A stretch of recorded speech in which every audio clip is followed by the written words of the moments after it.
So far, the ride hasn't been that impressive, but the scenery's great.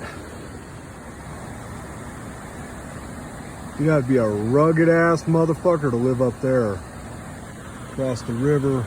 You seen the road getting up here, you would know what I'm talking about. I'm not marking that trail or that road. There's no trails up there. It would be more of a dirt bike motocross thing. Still got a good little bit of a ride and kind of a cool little cruise. Anyways, it was fun. Not quite mountain bike trail. Still a good night. Biscuit out.